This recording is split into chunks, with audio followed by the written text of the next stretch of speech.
Hello students, today we are discussing physics of class 11th। आज हम class 11th के physics का starting कर रहे हैं। यहाँ पर हम हर एक लेसन्स को ध्यान से पढ़ेंगे, है ना। तो आज सबसे पहले बात कर लेते हैं थोड़ा सा फिज़िक्स के बारे में कि हम फिज़िक्स के अंदर क्या क्या चीज़ें पढ़ने वाले हैं। तो स्टूडेंट देखिए, अभी तक आपने साइंस पढ़ा है जिसमें तीनों चीज़ें कंबाइंड होती थी क्लास 10 तक। 11th में फिज़िक्स, केमिस्ट्री, बायोलॉजी ये तीनों चीज़ें अलग हो जाती हैं। कुछ बच्चे जो बायो लेते हैं वो इतनी चीज़ें पढ़ते हैं, जो लोग मैथ्स लेते हैं उनको बायोलॉजी की जगह मैथ्स आ जाता है। तो फिज़िक्स में हम लोग पढ़ते हैं क्लास 2 इम्पोर्टेंट चीज़ों के बारे में। सबसे पहली इम्पोर्टेंट चीज़ होती है मैटर और दूसरी इम्पोर्टेंट चीज़ होती है एनर्जी। हम इन दोनों की प्रॉपर्टीज़ को पढ़ते हैं और इन दोनों के आपस में इंटरेक्शन को भी यहाँ पर पढ़ा जाता है। इसके अलावा फिज़िक्स में हम पढ़ते हैं कुछ लॉज, है ना, बेसिक्स लॉ ऑफ नेचर, हमारे नेचर से जुड़े हुए बेसिक लॉज हम यहाँ पढ़ेंगे, ठीक है, और उनका नेचर देखेंगे, ठीक है। हमारे क्लास 11th का जो लेसन फर्स्ट है वो फिज़िकल वर्ल्ड लेसन है, जिसमें हम क्या देखते हैं कि जो भी अभी तक फिज़िक्स में चलता आ रहा है या हुआ है उनके इन्वेंशंस किसने किए, कैसे किए, तो वो सब चीज़ें हैं। तो आप इस लेसन को खुद ही रीड करके कर लेंगे क्योंकि एग्ज़ाम के पर्पज़ से भी इतना इम्पोर्टेंट नहीं होता है। तो हम लेसन नंबर 2 मेज़रमेंट वाले लेसन से हमारी स्टार्टिंग आज करने वाले हैं। सो क्लास मेज़रमेंट जो चैप्टर है ना, वहाँ हम फिज़िकल क्वांटिटीज़ को मेज़र करना सीखते हैं। तो सबसे पहले हम देखते हैं फिज़िकल क्वांटिटीज़। फिज़िकल क्वांटिटीज़ जो हिंदी मीडियम के स्टूडेंट है वो भी यहाँ से पढ़ सकते हैं। क्वांटिटीज़, फिज़िकल क्वांटिटीज़ मतलब भौतिक चीज़ें। तो फिज़िकल क्वांटिटीज़ कौन कौन सी होती है क्लास? तो बहुत ही सिंपल सा कॉन्सेप्ट है कि फिज़िकल क्वांटिटीज़ मतलब वो सब क्वांटिटीज़ जिनको हम मेज़र कर सकते हैं, ठीक है, एक्यूरेसी के साथ। एक्यूरेसी के साथ मतलब बिल्कुल एग्जैक्टली जिनकी मेज़रमेंट की जा सकती है, जिनको अच्छे से हम मेज़र कर सकते हैं, जिनको अच्छे से नाप सकते हैं, वो सब चीज़ें हमारी फिज़िकल क्वांटिटीज़ में आती हैं। जैसे हम लोगों ने अभी तक क्या क्या मेज़र किया है, आप लोगों ने देखा होगा, आपने छोटी क्लासेस में लेंथ मेज़र करना सीखी है, ठीक है। हम लोग हमारा मास मेज़र करते हैं, वेट मशीन पे आप जाते हैं, आप लोग क्या मेज़र करते हैं, आपका मास मेज़र करते हैं। इसके अलावा आप क्लॉक से टाइम को मेज़र करना सीखते हैं। आपने टेम्परेचर मेज़र करना सीखा हुआ है, टेम्परेचर हम लोग मेज़र करते हैं थर्मोमीटर के हेल्प से। तो ये सब चीज़ें क्या कहलाती हैं? ये सब चीज़ें होती हैं फिज़िकल क्वांटिटीज़। फिज़िकल क्वांटिटीज़ मतलब दोज क्वांटिटीज़, वो चीज़ें जिनको हम मेज़र कर सकते हैं बहुत अच्छे से, बहुत एक्यूरेसी से, वो सब हमारी फिज़िकल क्वांटिटीज़ में आती है। जैसे कि एग्जांपल के लिए मैंने आपको बताया लेंथ, मास, टाइम, ऐसी बहुत सारी चीज़ें हैं। जैसे वेलोसिटी है,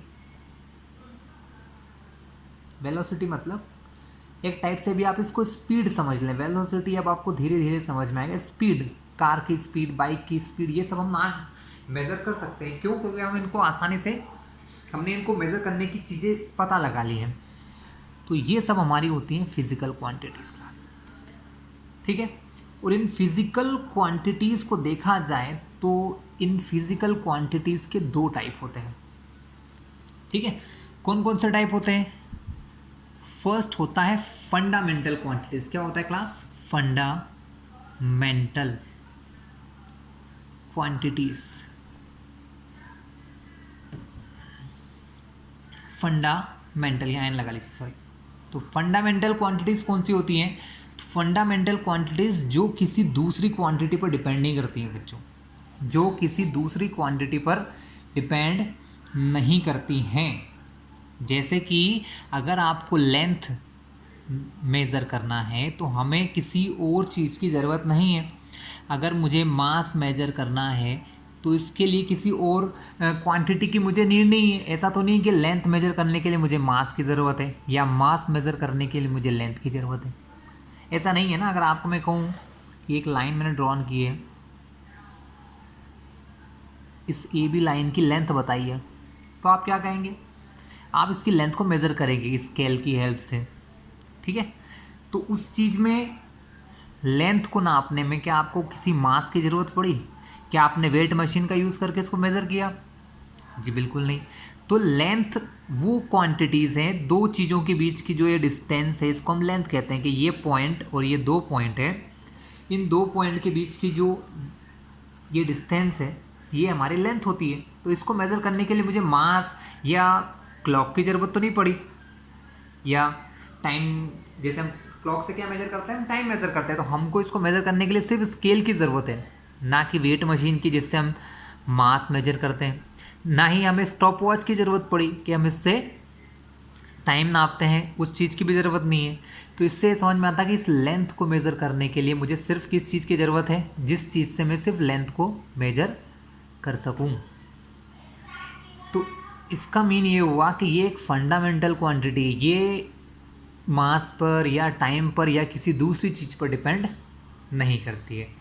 तो ऐसी फिज़िकल क्वांटिटीज़ जो किसी दूसरी फिज़िकल क्वांटिटीज़ पे डिपेंड नहीं करती हैं, दैट आर फंडामेंटल क्वांटिटीज़। ऐसी कितनी क्वांटिटीज़ हैं तो मैं आपको एक्सप्लेन करता हूँ।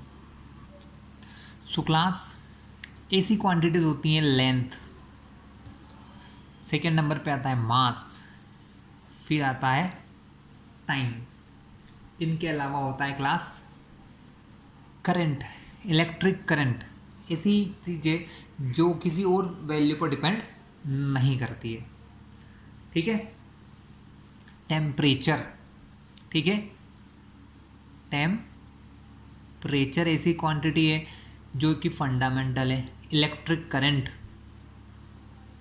ऐसी क्वांटिटी है, या इलेक्ट्रिक करंट की जगह इसको चार्ज कह सकते हो आप क्लास, क्योंकि करंट तो एक प्रकार से फंडामेंटल नहीं होता लेकिन बेसिकली माना जाता है, तो यहाँ मान लेते हैं कि चार्ज, इलेक्ट्रिक चार्ज जो है वो एक फंडामेंटल क्वांटिटी है। ठीक है, इसके अलावा क्वांटिटी ऑफ मैटर जिसको हम कहते हैं मोल, या क्वांटिटी ऑफ मैटर के किसी भी छोटी से छोटी चीज़ में या किसी भी बड़ी से बड़ी चीज़ में कितना मटेरियल भरा हुआ है, कौन सी चीज़ है, ये केमिस्ट्री में ज़्यादा काम आती है। क्वांटिटी ऑफ मैटर जिसको मोल से मेज़र करते हैं, ये केमिस्ट्री में काम आने वाली चीज़ है, बट फिर भी हम इसको क्या कहते हैं कि ये एक फंडामेंटल क्वांटिटी है। इसके अलावा class luminous intensity, luminous intensity ये उन चीज़ों के लिए होती हैं जो जल के लाइट और हीट प्रोवाइड करते हैं, जैसे कि सन हमें हीट देता है, लाइट देता है, तो उन चीज़ों की हीट कितनी निकल रही है, कितना लाइट निकल रहा है, उस चीज़ को मेज़र करने के लिए यूज़ होता है ल्यूमिनियस इंटेंसिटी। ठीक है, तो ये टोटल 7 प्रकार की फिजिकल क्वांटिटीज़ आपने देख ली हैं। लेंथ, मास, टाइम 3, टेम्परेचर 4, इलेक्ट्रिक चार्ज या current 5, mole means quantity of matter 6, and luminous intensity ये नंबर 7। ये 7 कैसे क्वांटिटी हैं, ये 7 हमारी फंडामेंटल क्वांटिटीज़ होती हैं। इनके अलावा 2 और क्वांटिटीज़ हैं जिनको हम फंडामेंटल क्वांटिटी में मेज़र कर सकते हैं।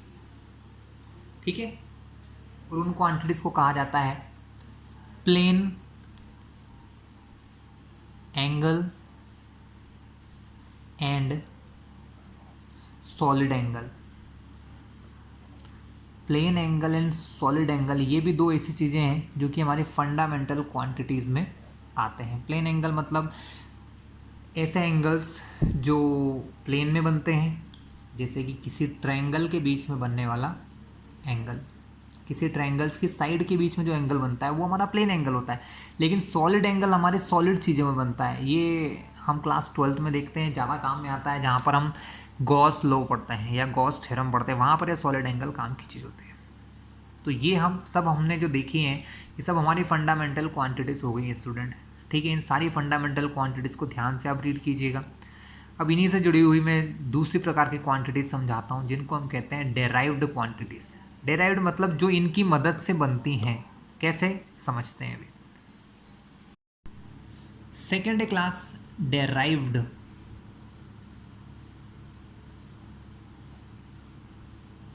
सो डेराइव्ड क्वांटिटीज़ मतलब जो फंडामेंटल क्वांटिटी की हेल्प से बनती हैं। एग्जाम्पल के तौर पे देखिए, अगर आपसे एरिया पूछा जाए कि एरिया ऑफ रेक्टेंगल क्या होता है, एरिया ऑफ रेक्टेंगल पूछा जाए तो आप क्या कहेंगे? तो आप कहेंगे लेंथ इनटू ब्रेड्थ, यही कहेंगे आप कि एरिया ऑफ रेक्टेंगल जो होता है वो होता है लेंथ इनटू ब्रेड्थ। इसका मतलब एरिया अपने आप में कोई फंडामेंटल नहीं है, एरिया जो है वो डिपेंड कर रहा है, किस पे डिपेंड कर रहा है? एरिया जो है वो डिपेंड कर रहा है लेंथ और ब्रेड्थ, दो चीज़ों पे हैं। एक्चुअल में लेंथ और ब्रेड्थ दोनों ही लेंथ ही होती हैं। कैसे लेंथ होते? देखिए, हमने बात की रेक्टेंगल की, तो रेक्टेंगल की अगर ये वाली साइड को अगर मैं लेंथ मानता हूँ तो मैं इसे ब्रेड्थ मानता हूँ, लेकिन एक्चुअल में है तो ये इन दो पॉइंट के बीच की डिस्टेंस, मतलब ये भी एक प्रकार से एक लेंथ ही है। दो चीज़ों के बीच की डिस्टेंस को हम लेंथ ही कहते हैं। इसका मतलब एरिया जो है उसका अपना कोई एग्जिस्टेंस नहीं है, वो डिपेंड करता है। वो किस चीज़ों पर डिपेंड करता है? वो इस फंडामेंटल क्वांटिटी लेंथ पे डिपेंड करता है। ठीक है, लेंथ मतलब दो पॉइंट्स के बीच की डिस्टेंस, इन चीज़ों पर वो डिपेंड करता है। तो एरिया कैसी क्वांटिटी हो गई क्लास? तो एरिया कैसी क्वांटिटी हो गई? तो एरिया हो गई हमारी डेराइव्ड क्वांटिटी।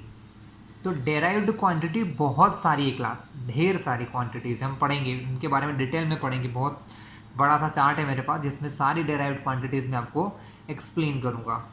और डेराइव्ड क्वांटिटी को समझें तो आपने स्पीड देखा होगा। स्पीड का फॉर्मूला होता है डिस्टेंस अपॉन टाइम। डिस्टेंस मतलब वही दो पॉइंट के बीच की ये दूरी, तो यानी कुल मिलाकर ये भी किस पे डिपेंड करता है? दो पॉइंट के बीच की लेंथ पे डिपेंड करता है और टाइम पर। तो स्पीड भी दो फंडामेंटल क्वांटिटी पर निर्भर है, डिपेंडेंट है। किस पर? लेंथ और टाइम पर। इसलिए हम क्या कहेंगे कि स्पीड भी कैसी क्वांटिटी है? डेराइव्ड है, जो किस पर डिपेंड करती है? फंडामेंटल क्वांटिटीज पर डिपेंड करती हैं। Which fundamental quantities? Length and time. Clear है क्लास? समझ आ गया होगा आई थिंक आपको इतना कि डेराइव्ड क्वांटिटीज क्या होती हैं। चलिए, अब आपको मैं क्वांटिटीज़ को थोड़ी देर बाद एक्सप्लेन करूँगा कि डेराइव्ड क्वांटिटीज़ कौन कौन सी है। ढेर सारी है, लेकिन उससे पहले हम एक और चीज़ समझते हैं कि फिज़िकल क्वांटिटीज़ को मेज़र कैसे किया जाता है। ठीक है, या मेज़र करने की वैल्यू को हम क्या कहते हैं? तो क्लास, हर किसी फिज़िकल क्वांटिटी को मेज़र करने के लिए हमें दो चीज़ों की ज़रूरत होती है। फर्स्ट, न्यूमेरिकल वैल्यू,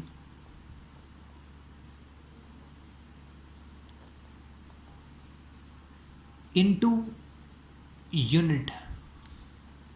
हाँ, कैसे?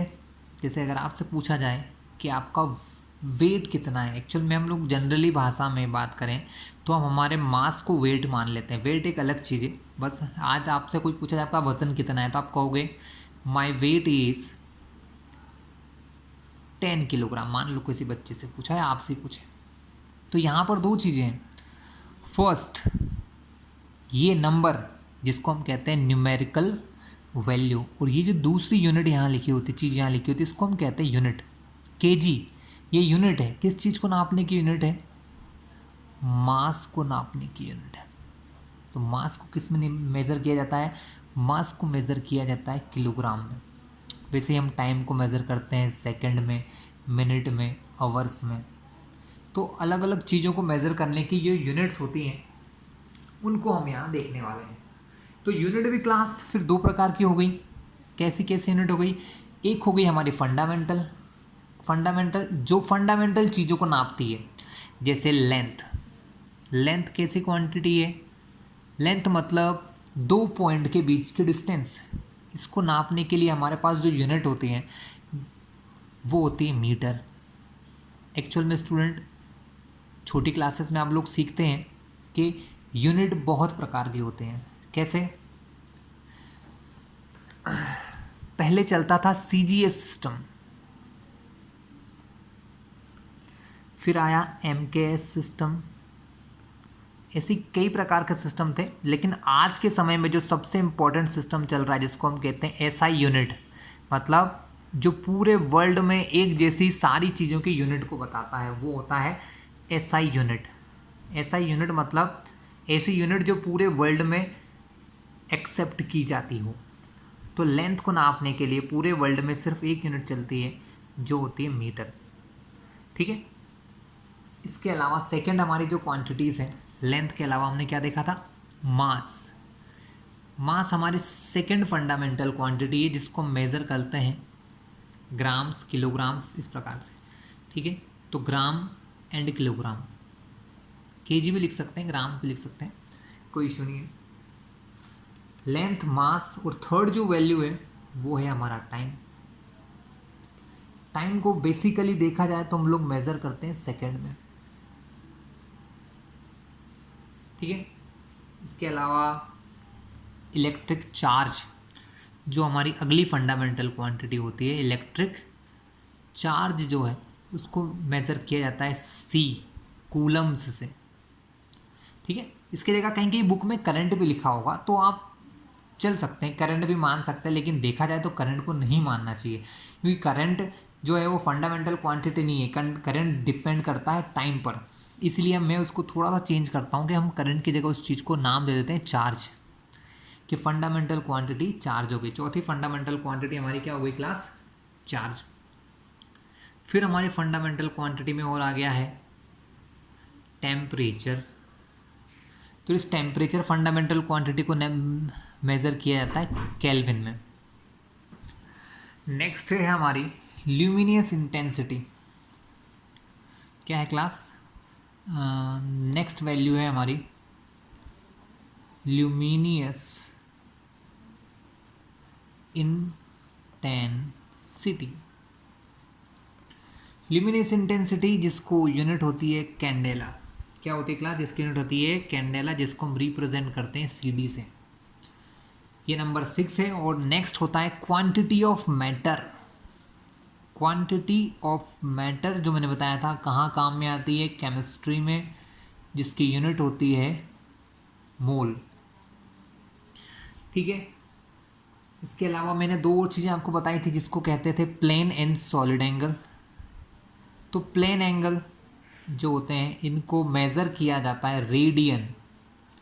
किस में मेज़र करते हैं, रेडियन में। और सॉलिड एंगल जो होते हैं ना, सॉलिड एंगल को हम मेज़र करते हैं स्टेरेडियन में। किस में मेज़र करते हैं, स्टेरेडियन में मेज़र करते हैं। रेडियन के लिए हम ये जो मैंने CD लिखा है, MOL मोल लिखा है, ये एक्चुअली शॉर्ट फॉर्म्स होते हैं। हर चीज़ का बड़ा सा फॉर्म हम नहीं लिखते हैं, आप सबको पता होना चाहिए। हम लोग इनकी शॉर्ट फॉर्म लिखते हैं, जैसे सेकंड के लिए सिर्फ S यूज़ करते हैं, ग्राम के लिए G, KG के लिए KG, चार्ज का कूलम होता है लेकिन लिखते C हैं। ठीक है, इसलिए स्टेरेडियन को भी हम लिखते हैं SR। क्लियर है क्लास। ठीक है, तो आगे हम बात करते हैं क्लास। अब हम डिस्कस करेंगे फंडामेंटल क्वांटिटीज़ तो हो चुकी हैं, डेराइव्ड क्वांटिटीज़ के यूनिट्स के बारे में, है ना। यूनिट्स क्या होते हैं क्लास, तो यूनिट किसी भी चीज़ को या किसी भी क्वांटिटी को मेज़र करने की सबसे स्मॉलेस्ट एक क्वांटिटी मान सकते हैं। जैसे कि अगर मैं आपको बोलूं कि मान लो सपोज़ मुझे इस की लेंथ नापना है, अगर मुझे पता नहीं होता, मतलब बहुत पहले की बात है कि मुझे पता है, तो मैं क्या करता, इसको छोटे छोटे पार्ट में डिवाइड कर लेता है ऐसे 1 2 3 4 5 6 7 8 ऐसे बहुत सारे पार्ट है। तो इसी प्रकार इन्होंने क्या किया है, हर चीज़ को डिफ़ाइन कर रखा है कि 1 मीटर कितना होता है, 1 किलोमीटर कितना होता है, ये सब चीज़ें डिफ़ाइन है। तो हमने छोटी छोटी चीज़ों को डिफ़ाइन किया हुआ है। ठीक है, तो 1 मीटर 1 सेकेंड इनकी डेफिनेशंस भी होती हैं, बट आप उन डेफिनेशंस को याद करके कोई बेनिफिट निकलता नहीं है। आप चाहें तो आपकी बुक्स में दी होंगी, एक बार रीड कर लीजिएगा। ठीक है, हम देखते हैं कि जो डेराइव्ड यूनिट होती हैं वो कैसे निकाली जाती है। जैसे एरिया, आपने देखा होगा एरिया हमेशा लेंथ की मल्टीप्लिकेशन पे डिपेंड होता है। लेंथ इनटू ब्रेड्थ जो होता है वो होता है एरिया ऑफ रेक्टेंगल। आपसे पूछा जाए एरिया ऑफ स्क्वायर तो आप क्या कहेंगे, एरिया ऑफ स्क्वायर होता है side into side. Area of triangle क्या होता है 1/2 बेस इनटू हाइट। तो इन सब चीज़ों में आपने ये देखा है कि लेंथ को 2 बार यूज़ किया गया है। लेंथ और ब्रेड्थ भी एक प्रकार की लेंथ ही होती है। Side length, side also length 2 बार यूज हुई। बेस ट्रायंगल एक्चुअल में बना दो तो आप समझ जाओगे ये ट्रायंगल होता है। अगर इस ट्रायंगल का मुझे एरिया निकालना है तो 2 चीज़ें, ये हो गया बेस और ये इसकी हाइट। तो ये बेस भी एक लेंथ है और ये हाइट भी एक प्रकार की क्या है क्लास, हाइट भी एक प्रकार की लेंथ है। तो हर जगह हम लेंथ का 2 बार यूज़ कर रहे हैं। तो लेंथ की यूनिट हमने क्या देखा, मीटर। यहाँ भी लेंथ की यूनिट क्या है, मीटर। सो मीटर स्क्वायर, ये यूनिट किसकी हो गई है, ये यूनिट हो गई हमारे एरिया की। एरिया को मेजर हमेशा किया जाता है मीटर स्क्वायर में। क्लियर है क्लास, इतना इजी लगा होगा आपको। उसी प्रकार वॉल्यूम क्लास, वॉल्यूम जब हम निकालते हैं, आपने क्लास 10th में पढ़ते हैं सॉलिड के बारे में, कौन कौन से सॉलिड पढ़े हैं, जैसे सिलेंडर पढ़ा है, क्यूब, क्यूबॉइड, इन सब का जो वॉल्यूम निकालते हैं वो होता है length into breadth into height. लेकिन लेंथ, ब्रेड्थ, हाइट ये तीनों चीज़ एक प्रकार की लेंथ होती हैं। यानी लेंथ को मेज़र करते हैं मीटर में, ब्रेड्थ को भी मेज़र करते हैं मीटर में, और हाइट को भी मेज़र करते हैं मीटर में। तो देखा जाए तो वॉल्यूम की जो यूनिट हो गई वो हो गई मीटर क्यूब। तो जो डेराइव्ड यूनिट्स होती हैं क्लास, या डेराइव्ड क्वांटिटीज़ होती हैं, उनकी जो यूनिट्स होती हैं जैसे एरिया की यूनिट या वॉल्यूम की यूनिट, आगे हम देखेंगे फोर्स, एक्सीलरेशन, वेलोसिटी, ठीक है, वर्क, एनर्जी, ये बहुत सारी चीज़ें, इन सब की यूनिट्स जो होंगी ना वो किसी न किसी फंडामेंटल यूनिट पर डिपेंड करती है। तो एक्चुअल में देखा जाए तो अगर आप फंडामेंटल यूनिट को अच्छे से याद कर लेंगे तो डेराइव्ड यूनिट्स आपके लिए बहुत आसान काम हो जाएगा। डेराइव्ड यूनिट, डेराइव्ड क्वांटिटीज़ आप आसानी से कर सकते हैं। तो मैं आपको बहुत सारे डेराइव्ड क्वांटिटीज़ के बारे में बताता हूँ। सो क्लास यहाँ देखिए आपको कुछ यूनिट्स के बारे में दिख रहा है, जैसे कि area, volume, density, relative density, speed और वेलोसिटी, एक्सीलरेशन, ये सब चीज़ें कैसी क्वांटिटीज़ हैं, ये सब फिजिकल क्वांटिटीज़ हैं, ठीक है। इनकी यूनिट्स के बारे में बात करें तो देखिए यूनिट्स, एरिया की यूनिट मीटर स्क्वायर बता चुका हूँ मैं आपको, मीटर क्यूब बता चुका हूँ। वॉल्यूम के लिए, डेंसिटी के लिए होता है केजी पर मीटर क्यूब, रिलेटिव डेंसिटी की तो खैर यूनिट ही नहीं होती है। स्पीड और वेलोसिटी की यूनिट होती है मीटर पर सेकेंड, एक्सेलरेशन की होती है मीटर पर सेकेंड स्क्वायर, मोमेंटम की होती है केजी मीटर पर सेकेंड। तो ये वो सब फिजिकल क्वांटिटीज़ हैं जो हमको आगे पढ़ना है, ठीक है। ये सारी फिजिकल क्वांटिटीज़ को हम आगे डिस्कस करेंगे। जैसे जैसे हम फिजिक्स के 11th क्लास में आगे बढ़ते जाएंगे वैसे वैसे सारी चीज़ें हमको देखने को मिलेंगी, वर्क डन देखने को मिलेगा, energy, power, pressure, stress, strain, elastic constants, ये सब चीज़ें हम लोग आगे जाके 11th क्लास में या कुछ चीज़ें 12th क्लास में रीड करेंगे या पढ़ेंगे क्लास। तो क्लास ये था हमारा फंडामेंटल क्वांटिटीज़ और डेराइव्ड क्वांटिटीज़, ठीक है। इनको जैसे जैसे हम पढ़ते हैं, अभी मैं आपको ये सारी बता भी दूंगा तो आपको याद नहीं रहेगा, क्योंकि जब आप इनको डिटेल में पढ़ेंगे तब आपको ये प्रॉपरली क्लियर होते जाएंगे क्या होते हैं। बट ये समझ में आ गया कि क्यों फंडामेंटल, क्योंकि ये फंडामेंटल क्वांटिटीज़ पे डिपेंड करती हैं, इसलिए हम इनको डेराइव्ड क्वांटिटीज़ कह सकते हैं, ठीक है। जैसे कि एग्जाम्पल पे देख लेते हैं, angular velocity, angle upon time होता है। अब एंगल कैसी क्वांटिटी है, हमने देखा था सॉलिड एंगल और प्लेन एंगल, तो वो एक डेराइव्ड फंडामेंटल क्वांटिटी है। टाइम किसी क्वांटिटी है, फंडामेंटल। तो एंगुलर वेलोसिटी कैसी क्वांटिटी हो गई, ये डेराइव्ड हो गई, क्योंकि ये इन दोनों फंडामेंटल क्वांटिटीज़ पर डिपेंड करती है क्लास। बट क्लास यहाँ पर एक क्वेश्चन अराइज होता है कि क्या हर यूनिट जो छोटी से छोटी या बड़ी से बड़ी चीज़ को मेजर कर सकती है। जैसे बात करें मीटर, मीटर एक बहुत बड़ी यूनिट होती है। क्या हम 2 इलेक्ट्रॉन्स के बीच की डिस्टेंस या एक इलेक्ट्रॉन या एक प्रोटॉन के बीच के डिस्टेंस को मेजर कर सकते हैं? इनके लिए, इलेक्ट्रॉन के लिए और प्रोटॉन के बीच की जो डिस्टेंस होती है, इनके लिए बहुत बड़ी चीज़ हो गई क्लास। तो यहाँ पर हम कुछ ऐसी चीज़ों के बारे में पढ़ने वाले हैं जो यूनिट्स को छोटा या बड़ा करने में काम आती है, और उन चीज़ों को कहा जाता है प्रीफिक्स, जो कि बहुत ही इम्पोर्टेंट होते हैं। क्यों इम्पोर्टेंट होते हैं? क्योंकि जिन लोगों को ये प्रीफिक्सेस नहीं पता होते क्लास, वो न्यूमेरिकल करने में बहुत प्रॉब्लम होती है। प्रीफिक्सेस छोटी चीज़ को बड़ी कर देते हैं, बड़ी को छोटी कर देते हैं आपस में इंटरचेंज करने में। जैसे आप लोगों ने सुना होगा, अभी आप समझ जाएंगे। आपने सुना है CM, एक्चुअली CM और KM दोनों मीटर से ही जुड़े हुए हैं, बस यहाँ पर दो चीज़ें अलग अलग हो गई हैं। एक हो गया C जो एक प्रीफिक्स है, एक हो गया K जो भी एक प्रीफिक्स है। C जो प्रीफिक्स है उसका नाम है सेंटी, और K जो प्रीफिक्स है इसका नाम है किलो। ठीक है, और ये जो प्रीफिक्सेस होते हैं ना, ये किसी भी यूनिट के आगे लगने पर उसके मैग्नीट्यूड को बदल सकते हैं। उसके मैग्नीट्यूड को क्या कर सकते हैं? बदल सकते हैं। कैसे बदल सकते हैं? देखिए, सेंटी का मतलब होता है 10 की पावर -2, 10 की पावर -2। यानी अगर मैं मीटर को 10 की पावर -2 से मल्टीप्लाई कर दूं, 10 की पावर -2 का मतलब होता है, देखो माइनस पावर को प्लस कैसे करते हैं? अपॉन में लाकर। तो माइनस की पावर अपॉन में आएगी तो कैसे बन जाएगी?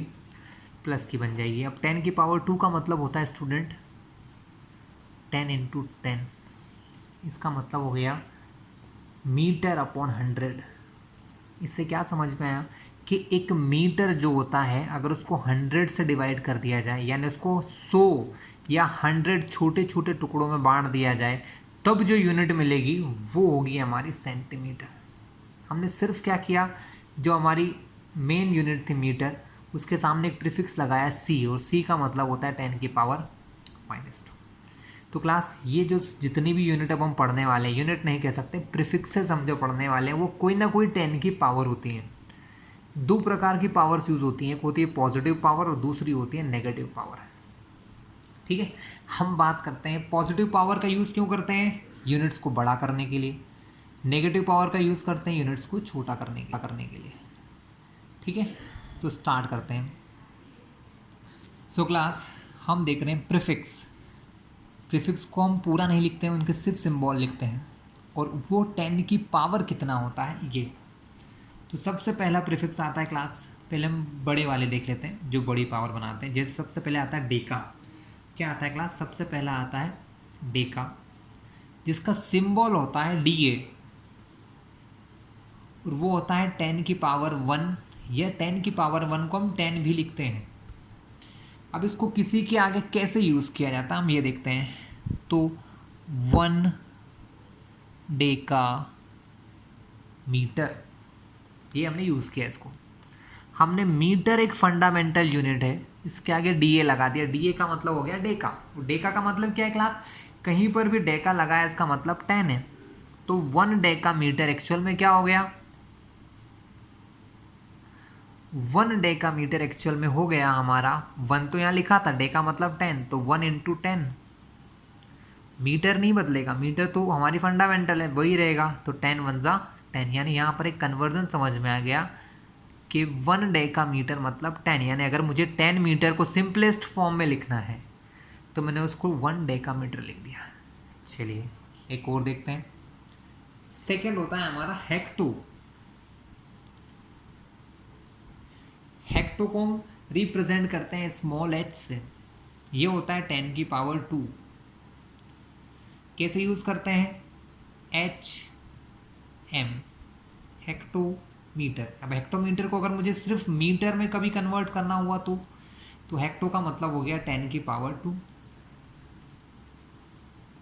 10 की पावर 2 मतलब 10 × 10, 10 × 10 = 100 मीटर। यानी 100 मीटर को हम एक और तरीके से लिख सकते हैं हेक्टोमीटर। टाइम को बचाने के लिए और क्वेश्चंस को छोटा करने के लिए इन यूनिट्स का यूज़ किया जाता है क्लास। ठीक है, अब मैं आपको एग्जांपल नहीं दूंगा, सारी प्रॉपर्टीज़ बता दूंगा जल्दी जल्दी। हेक्टो के बाद आता है क्लास जो सबसे इंपॉर्टेंट है, उसको कहते हैं हम किलो, जो होता है K, जिसका मतलब होता है 10 की पावर 3। आप इसको बहुत सारी जगह यूज़ करते हैं क्लास। जैसे मीटर के आगे मैंने K लगाया तो बन गया किलोमीटर। अगर मैंने ग्राम के पहले K लगाया तो बन गया किलोग्राम। अगर हमने लीटर से पहले K लगाया तो वो बन गया किलोलीटर। तो जिस भी टर्म या जिस भी फिजिकल यूनिट के आगे हमने लगा दिया के, तो वो बन जाता है 10³ टाइम्स। 1 किलोमीटर के बारे में आपने बचपन से याद किया होगा, 1000 मीटर। क्यों? इसीलिए क्योंकि 10³ किलो का मतलब 10³ और 10³ का मतलब होता है 10 का 3 टाइम्स मल्टीप्लाई करना। आप 10 का अगर आप 3 टाइम मल्टीप्लाई करोगे भाइयों तो क्या होगा? 10 10 ज़ा 100, 100 10 ज़ा 1000। इसीलिए आपको बचपन से याद कराया जाता है 1 किलोमीटर बराबर 1000 मीटर। आया कहाँ से? यहाँ से। तो के क्या है? एक प्रीफिक्स है, सिंबल इसका के है और वो होता है 10³ ठीक क्लास। इसी प्रकार कुछ और यूनिट्स भी होती हैं, जैसे कि मेगा। मेगा को रिप्रेजेंट करते हैं कैपिटल एम से, जो होता है 10⁶। ठीक है। गीगा, गीगा का भी यूज़ करते हैं, जिसको रिप्रेजेंट करते हैं कैपिटल जी से, जिसका मतलब होता है 10⁹। Clear class. इसके अलावा 10⁻12 के लिए हम यूज़ करते हैं टेरा। टेरा को रिप्रेजेंट करते हैं टी से। इसके अलावा और होता है पेटा या पीटा, जो भी कहना चाहें आप लोग, जिसको रिप्रेजेंट करते हैं कैपिटल पी से, जो होता है 10⁻15।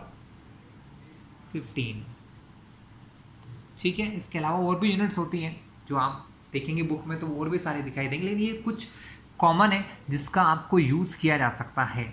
इनका यूज़ कहाँ होता है क्लास? इनका यूज़ होता है न्यूमेरिकल्स में, जो हम लोग आगे की क्लासेस में देखेंगे। लेकिन मेरी आप लोगों से एक ही विनती है कि अगर आप लोग फिजिक्स में अच्छे मार्क्स स्कोर करना चाहते हैं, आप चाहते हैं कि फिजिक्स को ध्यान से पढ़ें, तो ये यूनिट्स याद जरूर कर लें। सॉरी, यूनिट्स नहीं, प्रीफिक्सेस। ये प्रीफिक्सेस जहाँ भी लगते हैं, और बहुत ईजी सा सिंबल है, मैंने आपको समझाने क्लास के। अगर कहीं लिखा है 1mg, यानी m का मतलब हमने क्या देखा? मेगा। मेगा यानी 10⁶ किस यूनिट से पहले लगाए? ग्राम। तो हमने यहाँ यूज़ कर लिया 10⁶ ग्राम। इसका मतलब ये हो गया। तो ये इस एक वर्ड का कमाल है। इतनी बड़ी वैल्यू 10⁶, 10⁶ यानी क्या होता है क्लास? 10 लाख या 1 मिलियन को हमने एक छोटे से वर्ड में रिप्रेजेंट कर दिया। ये सिर्फ समझाने का या बताने का तरीका होता है। इस प्रकार कुछ छोटी यूनिट्स भी होती हैं क्लास, स्मॉल यूनिट्स, जैसे कि हमने क्या देखा? डेका 10⁻1 होता है, तो 10⁻⁻1 यानी छोटा करने के लिए हम क्या यूज़ करते हैं? तो 10⁻⁻1 को हम कहते हैं डेसी। क्या कहते हैं? डेसी, जिसको रिप्रेजेंट किया जाता है स्मॉल डी से। इसके अलावा आता है सेंटी, इसको रिप्रेजेंट करते हैं सी से, जो होता है 10⁻⁻2। ठीक है। और क्या होता है क्लास? इसके अलावा होता है मिली, जिसको यूज़ करते हैं स्मॉल एम से, जो होता है 10⁻⁻3। याद कीजिए 1 लीटर में क्या होते हैं? 1000 मिलीलीटर। तो ये जो जो एम है, इसका मतलब होता है मिली। मिली का मतलब 10⁻⁻3। ठीक है। मिली के अलावा क्लास माइक्रो, ये बहुत इंपॉर्टेंट प्रीफिक्स है जो बहुत यूज़ आएगा। माइक्रो को रिप्रेजेंट करते हैं एक ग्रीक वर्ड से, जिसको म्यू कहा जाता है। माइक्रो का मतलब होता है 10⁻⁻6। ठीक है। इसके अलावा क्लास नैनो का यूज़ होता है, जो होता है जिसको रिप्रेजेंट करते हैं स्मॉल एन से, जिसकी पावर होती है 10⁻⁻9। इसके अलावा स्टूडेंट फिर पिको हो जाता है। पिको यानी 10⁻⁻12, इसको रिप्रेजेंट करते हैं स्मॉल पी से। और भी यूनिट्स होती है क्लास छोटी, जितना आप आगे जाएंगे तो और पढ़ते जाएंगे, लेकिन अभी इतनी मेरे हिसाब से आप लोगों के लिए सफिशिएंट है। तो क्लास ये आज का वीडियो हम यहीं पर स्टॉप करेंगे, क्योंकि आज हमने इन सब चीज़ों को देख लिया है।